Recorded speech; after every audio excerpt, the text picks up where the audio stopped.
Mogg Fanatic. There was a time when it was one of the most feared 1-drops in all of Magic the Gathering. For 1 red mana, it's a 1/1 goblin, and you can sacrifice it to do 1 damage to any target.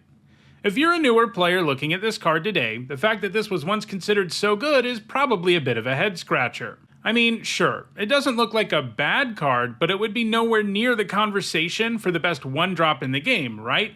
Now for 1 red mana, you can get Ragavan or Dragon's Rage Channeler, so Mogg Fanatic just doesn't look that impressive anymore, and its decade-long dominance in multiple Magic formats has largely been forgotten. But that begs the question, how good was Mogg Fanatic actually?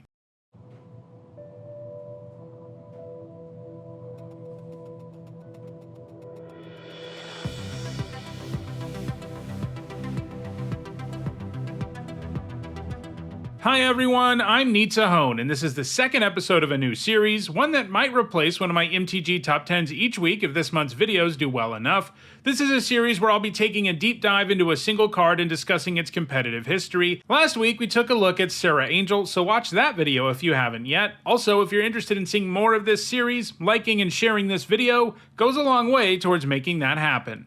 Anyway, I ran a poll to let viewers decide the topic of this video, and this time I pitted 2 formerly powerful red 1-drops against one another, Mogg Fanatic and Jackal Pup. It was a close competition, but in the end Mogg Fanatic came out on top. So let's answer that question that so many of you want to know. How good was Mogg Fanatic actually?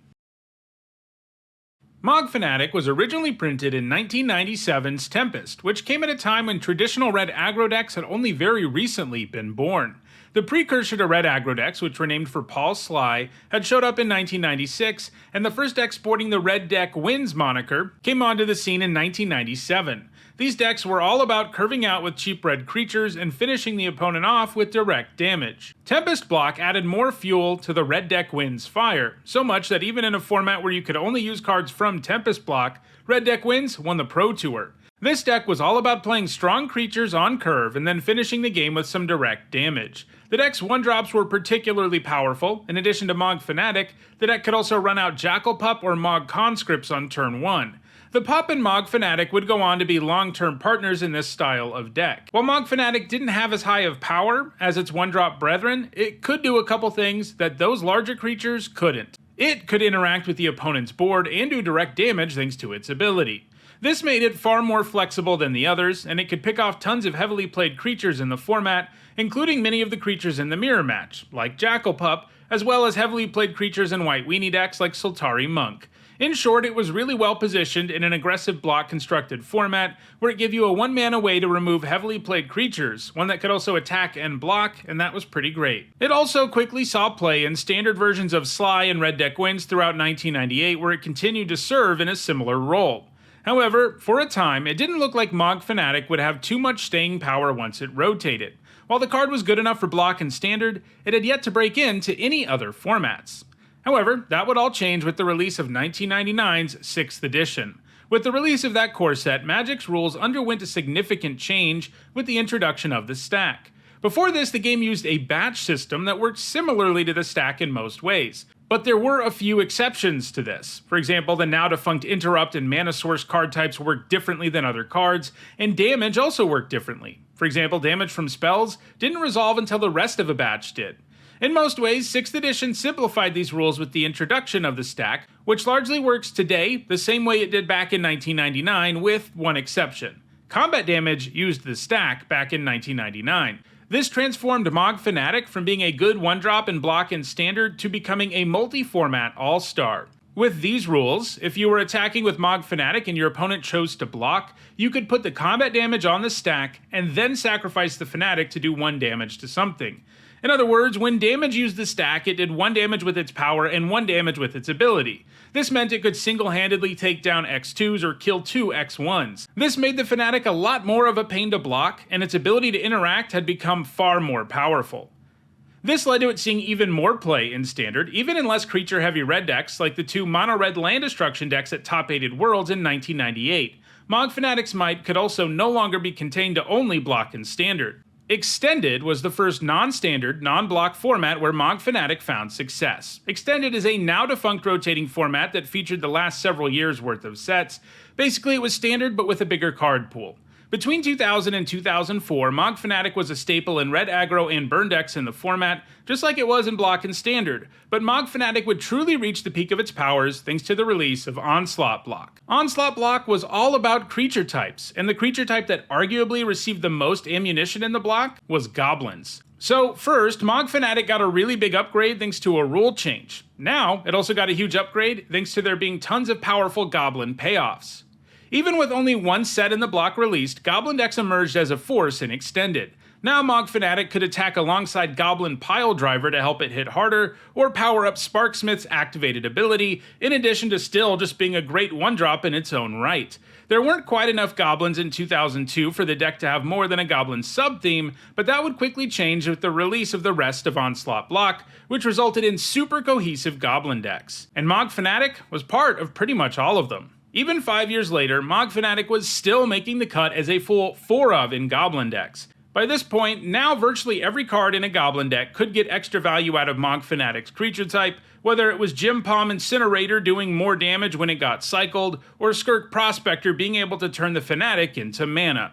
The Fanatic was particularly good alongside Goblin Sharpshooter, a creature that can tap to ping, but doesn't normally untap during your untap step. However, it untaps anytime one of your creatures dies, and that of course includes sacrificing the Fanatic. Together, Mogg Fanatic and Goblin Sharpshooter could do 3 damage, and that's often enough to close out the game in an aggressive red Goblin deck. It also didn't hurt that these Goblin decks were using Goblin Matron who could tutor up Mogg Fanatic in a pinch. Sometimes doing 1 damage to your opponent or 1 to one of their creatures is exactly what you need to win the game. Extended Goblin decks were so good that they could effectively be ported over to the more powerful Legacy format and still find success there, and Mogg Fanatic went along for the ride, generally showing up as a full 4 of even in the Legacy version of Goblins. So, from the late 1990s through the early 2000s, Mogg Fanatic had really good luck. Both a rule change and powerful support for Goblins had led to it being an important card in every single format it was legal in. Mogg Fanatic would get another lucky break in 2007 when it got reprinted in 10th edition.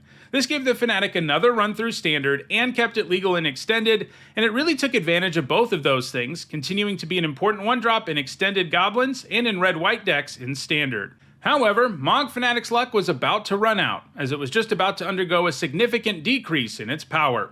Most of the powerful creatures that were printed in the 1990s have been made irrelevant as a result of power creep. However, it wasn't power creep that did Mogg Fanatic in. No, it stayed relevant in Magic's formats even as its running mate Jackalpup started to fall out of favor.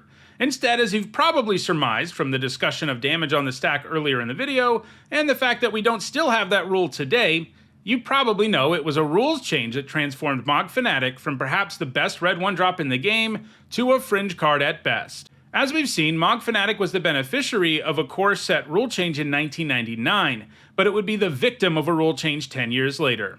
In 2009, Magic 2010 was released, and with it there were many rule changes, including the elimination of combat damage using the stack. Now, Mogg Fanatic couldn't both do 1 damage with its ability and 1 damage with its power. Now you had to choose one or the other. In fact, when they announced the rules change with the release of the new set, Mark Rosewater made specific mention of Mogg Fanatic when he explained why the change was made. In short, it was changed because it was unintuitive and complicated, or as Rosewater puts it, how is that Mogg Fanatic killing 2 creatures? Since then, Mogg Fanatic hasn't become entirely useless, but its success has been contained to sporadic lower tier top 8s in Goblin decks in Modern and Vintage. It shows up in decks that want to abuse conspicuous Snoop. With the Snoop in play, you cast Boggart Harbinger and put Kiki Jiki on the top of your library, then the Snoop has Kiki's ability, but it isn't legendary, so it can make as many copies of itself as it wants. Eventually you can copy the Harbinger and put Mogg Fanatic on top of your library, giving all of your Snoop copies the activated ability, and you can sacrifice each of them to do 1 damage, which is obviously lethal. Now, to be fair, the deck can also just attack with all of those copies, but if you go the Fanatic route, you can even win against Ensnaring Bridge and the like. It is true that the deck can also grab Sling Gang Lieutenant for a similar effect, but the fact is that the Fanatic is still an okay turn 1 play in exactly the right deck in Modern and Vintage. Still, that deck has never taken off as a legitimate player in either format. It's sort of a fringe deck that finds occasional success, and that's the most Mogg Fanatic can hope for with today's rules. But hey, At least it isn't entirely unplayable. Even though it's not as good as it used to be, Mogg Fanatic has remained iconic. So iconic that we've seen cards printed that reference this 1-drop. The most notable of these is Fanatical Firebrand, which is even named in reference to the original Fanatic. The Firebrand was printed in 2018's Rivals of Ixalan. It's interesting to look at this card in comparison to the Mogg Fanatic because it's one that has found success in both Standard and Pioneer. This 1-mana 1/1 comes with haste, which gives it more potential to get in for damage when it attacks than the original Fanatic had.